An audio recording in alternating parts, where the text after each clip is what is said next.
Hello, everybody. Welcome to the Results Mastery Podcast. It's great to have you here.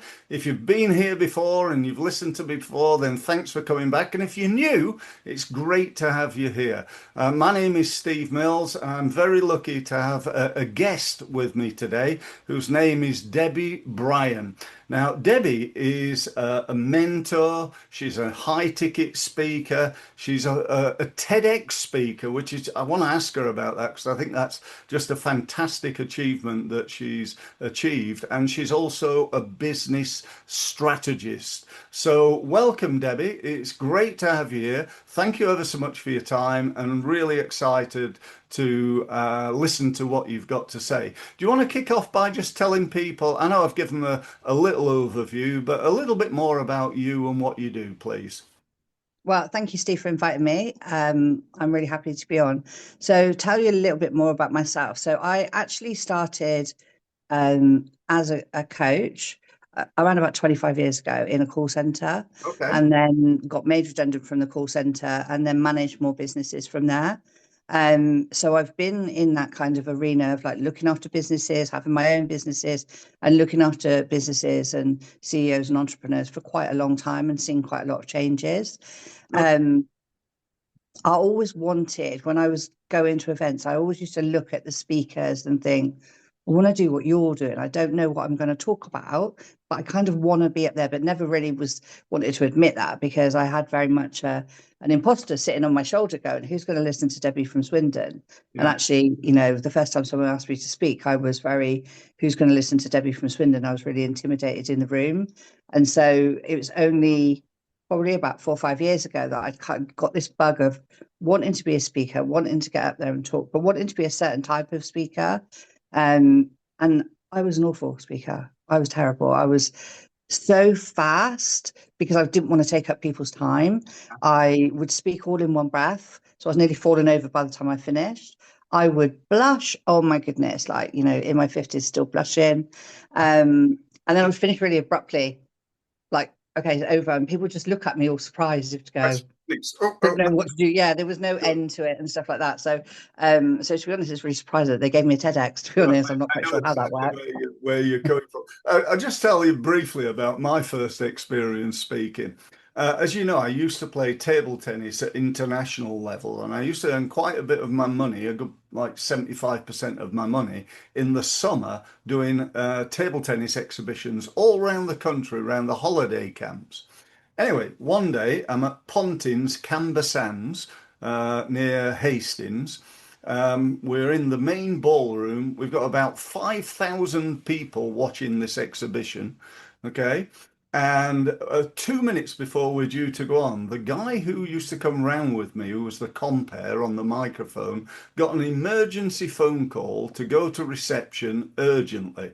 So he said to me, right, you're going to have to do the comparing, and we're going to get Alan, the guy that was with me, to do the playing. Mm. Whilst I was very confident playing table tennis in front of loads of people because I could do it, I had to go out there in front of 5,000 people with 2 minutes notice. And I've always said, Sometimes the best way, right? nothing Sometimes the best ever way. could be more scary than that day. And I sort of got through it a little bit like you, Debbie. I probably ummed and erred too much and, was a little bit nervous to say the least. I felt my legs were just going to jelly as I was walking Oh, tell out. me. So, yeah. I just would, I would always blush and go red. And I still had this whole, I was speaking in London. I was working with like an events company where we were teaching social media. So I could teach people in the room Yeah. and, do a workshop. But when it came to actually standing up, and at that time, my coach used to say to people, would you like to hear from one of my clients? Would you like to hear from somebody? So he'd put me at the front of the room and go, here you go, here's a microphone.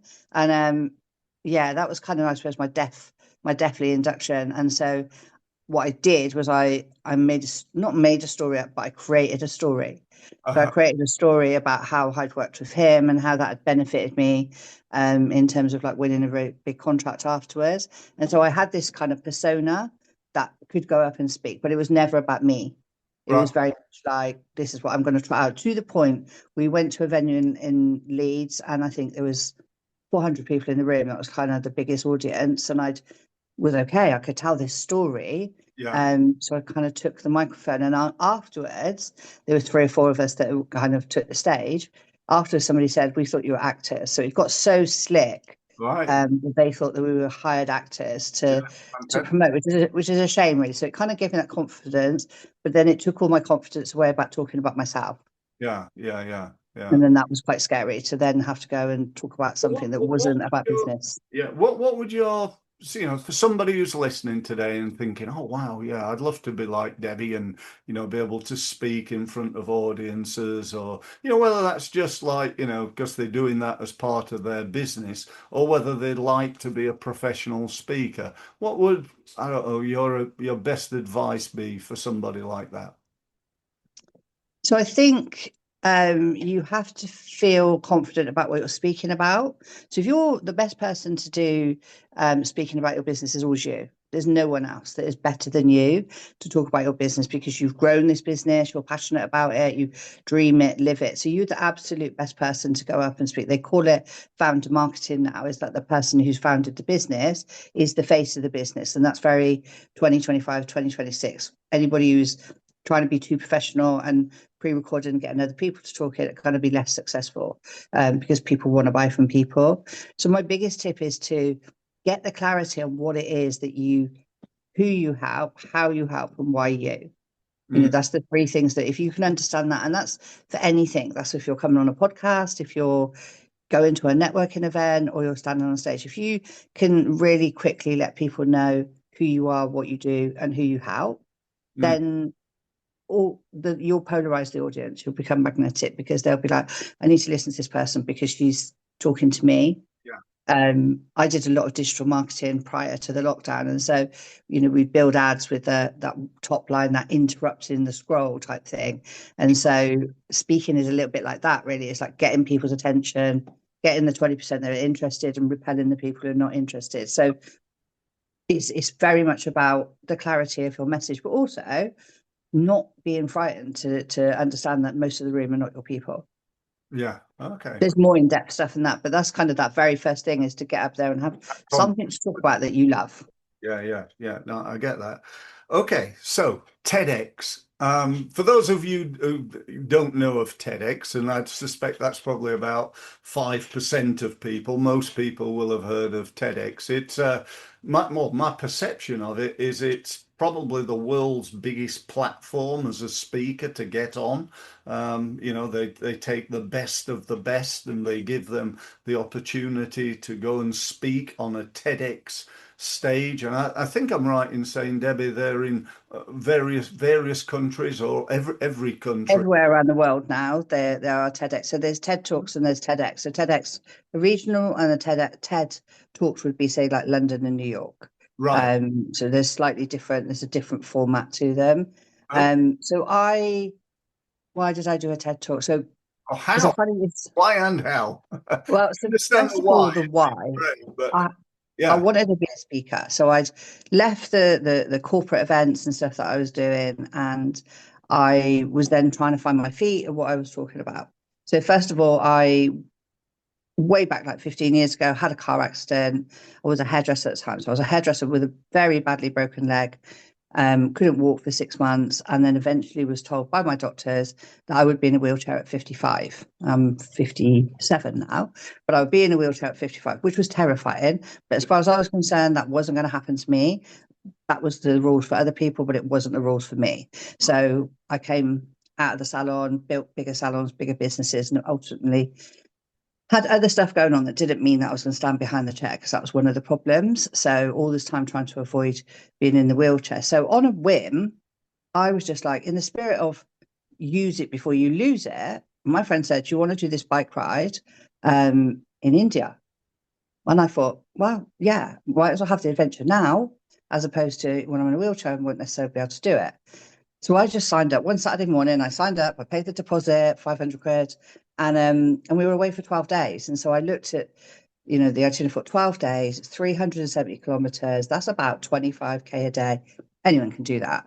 Until I get the pack and realize that we're only cycling for 5 days. And actually, the first day was like 84 kilometers. The next was 100. It's Oh, like, wow. oh my God, what have I done? But I paid my deposit now and I'm in, and I've told people that I'm doing it. So I was like, okay, I just need to plan. And as I was doing it, I didn't talk very much about it. I paid for it. I didn't do it as a charity thing. I was very frightened that, somewhere in the universe, this wheelchair was waiting for me. And if I mentioned it, they'll go, it's for her, and send it to me. So I was like, don't talk about it. But some people did say to me they would sponsor me, and I hadn't got a sponsorship. And then someone let my local radio station know about it. And so they invited me down to the local radio and wanted to know the story behind why I was doing this bike ride. And when I went down there, I discovered some really good work that they do. And I decided that was my place for being sponsored. So they deal with like young adults with autism and special needs, and they were doing some amazing work with them. And because it's all voluntary, all the money goes to them. It doesn't go into a pot. Yeah. So I was like, okay, this is what I need to do. So then I started to do some fundraising, and then people had heard the story. So I got started, people asking me to go on to podcasts and different stuff. So I had this revelation then that actually people didn't want to hear about the £1 million stuff. They wanted to hear about real life stuff. They wanted this. I very much felt like I just did what anybody else would do. As far as I was concerned, everybody would fight with their surgeon when they say, 3 top surgeons in the UK that said I'd be in a wheelchair. I was like, that's not happening to me. Apparently what happens is that most people go home and start building a ramp and adapting and getting ready for it. And that wasn't anything to do with my criteria. So all of a sudden I've got this following of people that are really interested in the bike ride and the reasons for it. And somebody sent me a message to say, you've just changed my life. I've had breast cancer and thought I could feel ill for the rest of my life. And I've started to question it. So I've had a checkup and I'm fine and I'm living my best life. And I was like, God, I never realized it was going to have that type of impact, because I'd been in this very arena of like talking about business and selling and all that sort of stuff. So I felt like it was a bit unimportant really to be talking about something that's just life. But that became something that people were more interested in. I ended up on like 50 podcasts. So I thought, okay, let me see how I can transfer this into paid speaking. So I go and ask some paid speakers what they did to get to where I thought I wanted to be. One of them said to me, right, go and talk to the WI and the schools and the universities. They'll be horrible to you. And after a year, someone might pay you. Oh, and also go and get a show reel. And I was like, okay, that sounds like a lot.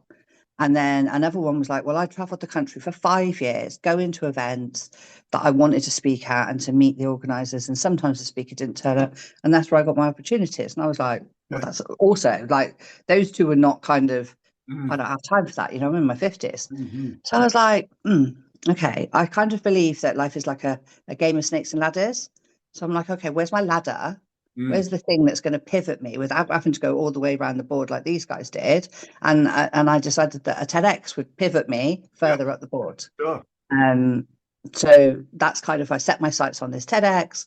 I went and like interviewed people who'd done TEDx's, and still doing like talking about my stuff, still feeling like a bit of fluff really, because I'm talking about riding a bike around India and just real life. Nothing I didn't think was particularly outstanding, but people loved it. And that was my story that I submitted. So when the TEDx came along, I had 3 TEDx's that were taking applications, and when I looked into them, they just geographically and time-wise didn't work. I'm happy to travel, but they just didn't. They were like Arizona, Montana, and Australia. And then the next month, there was another application that came through, and it was TEDx Western U London. So I was like, okay, my head works in a weird way. So I was like, if I don't fill that form in, it's definitely a no. So the best thing I can do is fill the form in, and it becomes a maybe. And that's kind of, I did it on an absolute punt. And then literally had an email about 2 weeks later. My mum was in hospital. It was a terrible day. And I come home from the hospital and was looking at my emails, and I was like, started screaming. My husband thought, what's happened? Mum died. And I was like, no, it was better than this. I was on the ceiling because I was having an interview with the TEDx team. And it was only then that I discovered that it was Eastern Standard Time, and that there is a London in Canada, in Ontario in Canada. And that was where they had accepted me. So I was like, okay, it's all academies in London, right? I don't know what the unions are called anymore. So TEDx Western U is London, Ontario, basically Toronto. You fly into Toronto. So I was like, do you know what? A yes is a yes. We're going. My husband said, don't wear real jumpers. In my head, I thought, it's February, the flights are cheap. So that was that really. You kind of go through a process with the TED people where they coach you. And even though they accept you for what you put in as your proposal, they then spend time trying to change it for you and put it into. And I had a couple of the students from the university that were helping me, were amazing. But yeah, they kind of help you for about 2 months. And so I was just like, oh my gosh, I can't believe that I've been accepted for this TEDx. I mean, It was like, I'm a speaker myself, and I know, it's like, I suppose my dream in a way. But guess mm, what? How much effort have I put into being a TEDx speaker? see, don't feel the 4 minutes, definitely a no. So Never. that's kind of, I'm not someone who doesn't feel confident, but I've just never. I don't know. I suppose I had the confidence to do it, and you did. So, big credit to you. I love what you said a few minutes ago that, if I don't apply, the answer's no. If I do apply, the answer's maybe. And that's the case in most things, isn't it? In it is. sales, Yeah, in life, if back when I was single, if I didn't go up to that lady and say, hi, exactly. Steve, Then she you're going to watch her go home with somebody else. It could have anywhere. been the love of your life. So, um, uh, and I can remember quite a long time in my 20s doing that, looking at somebody thinking, oh, she's lovely. Oh, I better not go over. She might turn me down. I think we're brought up to be afraid of the word no. Yeah, we are. I think that's something that is, like if you look at my grandson's just been here actually, and if he's doing something we're like no, it's very much a nasty word, the word no. And I think Yeah, like you and I have both been in sales, and so we're a bit less afraid of the word no. We kind of accept it yeah, as that's part of the deal. yeah, Just how many no's do we have to do to get a oh, yes? And yeah. so Yes, as you. um Yeah, yeah, yeah, definitely. I was just lucky, but I had this fear. So I did know some people who had been doing TED Talks, and I also knew people that had been disqualified. So they'd done the TED, they'd actually gone and stood on the stage and done it, and then been disqualified afterwards. So I had that fear with How do me you of get going qualified? What's because they don't follow the rules on the day. So all right. TED are very so when you go for it, I'm very verbal, so I could speak and tell them what I was going to do, but they want it written. So you have to then write the speech. They want to see what's there. So if Okay, you're going to produce some facts, you have to be able to verify them. If right. you're talking about yourself, then obviously there's nothing to verify. But So I was very lucky that I was talking about myself. yeah, But if you are talking about something else, then sometimes because you've got the main TED is like the head office, and they're helping all these satellites, the TEDx's, to okay. do that. So if they misinterpret the rules, so I'll give you an example. In my headline, it was impossible to possible. No, no doesn't mean no. It just means you're asking the wrong person. They very much didn't like that. No doesn't mean no. All right. They Okay. very much didn't like it, even though I was like, well, actually, I'm saying to you, it's not a date rape thing because I'm not telling the person their no is not valid. I'm just saying that's not the person for me. Yeah. And I'd also put, and I stole this from someone else, was get used to hearing more of a full-bodied yes. And they were like, can you take full-bodied yes out? Because there might be people in the audience that aren't full-bodied. And I was like, I'm talking about disability, but it wasn't important enough for me Yeah. to Yeah. say to fight with. I was like, okay, it's fine, it can go, like take it out. Yeah. So there's some things that are really sensitive. There was a lady who on the day had so I know a couple of people since then, but there was somebody that I'd known that I think maybe she'd had a phone in her pocket and it was something that wasn't allowed. And so they didn't allow the TEDx to go out. So she was invited to go somewhere else and redo it. And for me, I'd invested my ego in telling everybody that I Yeah. was going for a TED, Remember. also invested in flights, in hotels, and Yeah. Yeah.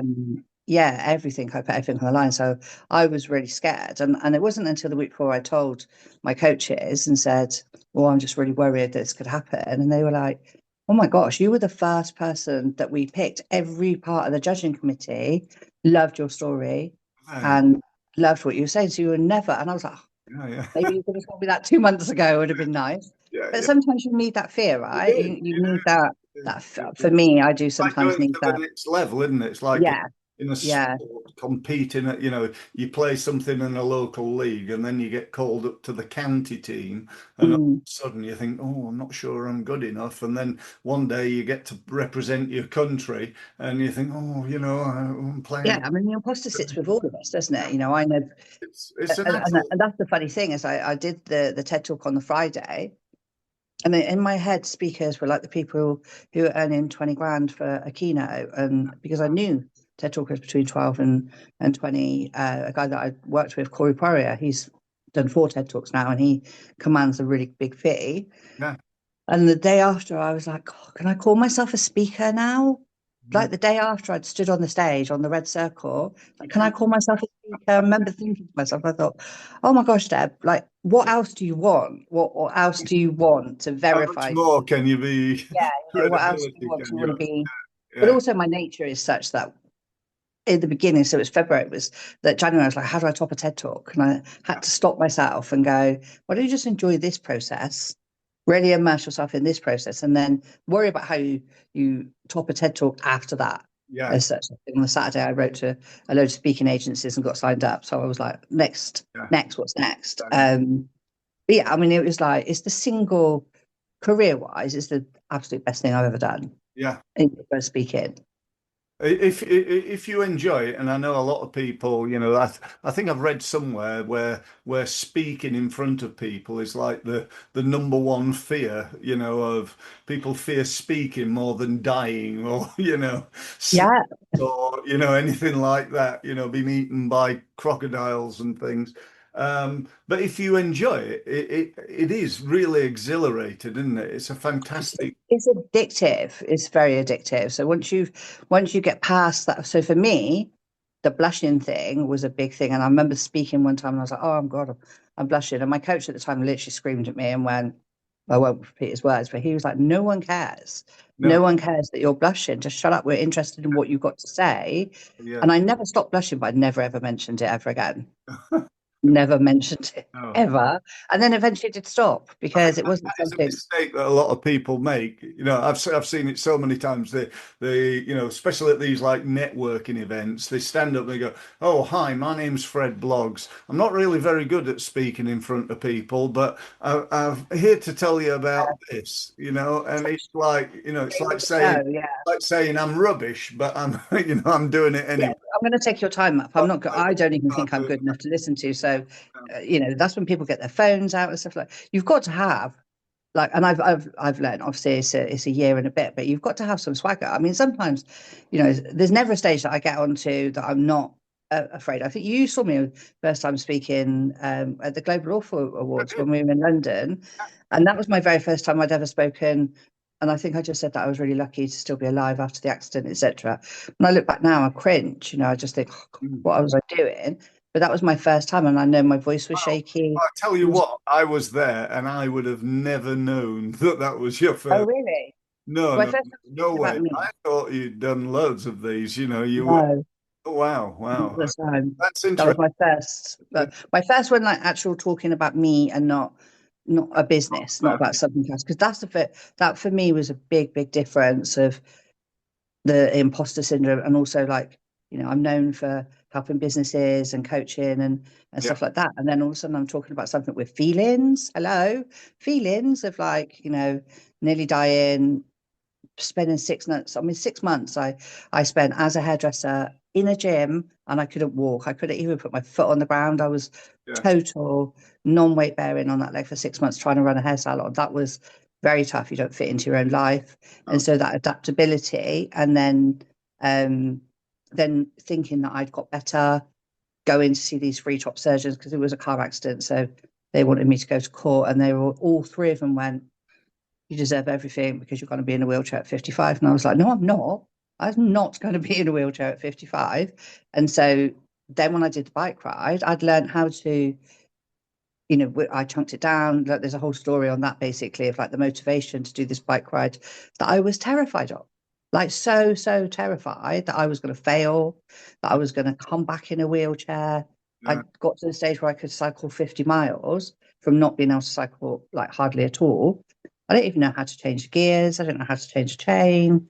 I cycled in flipping see-through pants for for months without realizing that they were undershorts for cycling and cycling shorts. And I cycled in the undershorts without knowing, hundreds of miles around the Cotswolds. So I wasn't a cyclist, even though I was in the gym, I wasn't knowledgeable about what I was doing. And I got to India and I was like, I know I can do 50 miles for one day, but Yeah. now I've got to do it 5 times. And you know, when you've been in professional sport, that Yeah. momentum of keeping it going. I'm in India. What if I get the Delhi belly? What if like, and Yeah. even the first time I got on my bike, I was so nervous to get on the bike, and there was just 12 of us in this group, and they all done it before. So I Yeah. pushed my bike around the corner. This hotel had like a circular driveway, and I pushed my bike around by this van. Got on, I was dead wobbly, and they told me that they'd seen how wobbly I was at the end of the week. And I went to move the handlebars, didn't turn, like with the wheel turned, because it was a brand new bike, they hadn't put it together, so the handlebars weren't screwed on. So I was like, oh God. So I was like, then let's go back, say that the bike's not watching. So of course, then when I cycled, everybody was watching to see if my bike was working. My absolute worst nightmare was all these professional people watching me wobble on a bike and Well, thinking, oh my God, what are we going to do with her for the rest of the week? And then even they took us out onto the road. So they're like, right, we're just going to do 15 minutes on a road in India. You know, yeah. like everything you could possibly think in India, the tuk-tuks, Yeah. the camels, Cars and the bikes. cows in the middle of the road, the motorbikes coming towards you down the cycle lane on your side of the road with 5 people and they're watching on like everything. And I'm cycling along this road, and all of a sudden the handlebars start turning, and I'm ending up like this, like claws, unable to stop and use the brakes. And we just went off down this little track, a little bumpy, and the guide come over to me and said, "Well, Smax, I can't stop. Like I can't stop." It just they hadn't put the bike together properly. So I was like, Yeah. "This is what have I put myself in for?" That was probably more terrifying than the TED. Nightmare. I want to find out, because we were talking just before we started about an event that you're running. So Yeah, I thought it'd be really useful for you to be able to promote the event, but more importantly, really for people listening to be able to access your event. So do you want to just give like 2 or 3 minute overview of the event, what they're yeah. going to learn, what the cost is, and how they sign up for the event, please? Okay. So the event is called Unlock Your £1 Million Message, Show the Real You. So what I learned is that you have to be you. You can't, there's a huge amount of speaking and getting people to run to the back of the room and empty their credit card and stuff like that. If you wanted that type of coaching and mentoring, don't come to me. I'm not that person. I Yeah. don't believe I want people to be real and authentic and be magnetic. So by magnetic, I want you to be able to stand up and say, like for yourself, what you're passionate about your business and how you help people and who you are, and for people to then come to you because they trust you. I don't want a part of the other speaking. It's just something that just doesn't sit with me.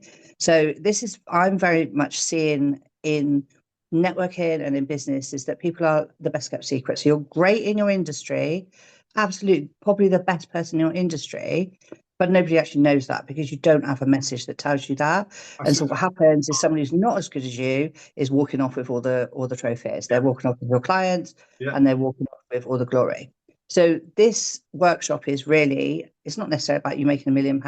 It's about finding out your real story and positioning it. So it's not a case of that you're invisible. In the past, I felt invisible, but it was because I wasn't speaking and people didn't know what I did. One of the things that the TED did for me is it positioned me as a speaker. So people know if they want someone to help them with speaking, come to me. Whereas before I could do everything, but not known for anything really. So this is about getting you. So if you're like looking at clients and going, why did they not want to work with me? If you're not closing, if you're going to networking and people and you're not coming away with calls booked and stuff, this training is for you because you'll come away with a magnetic message that you can use in your social media, you can use when you're networking, or you can use when you're just introducing yourself.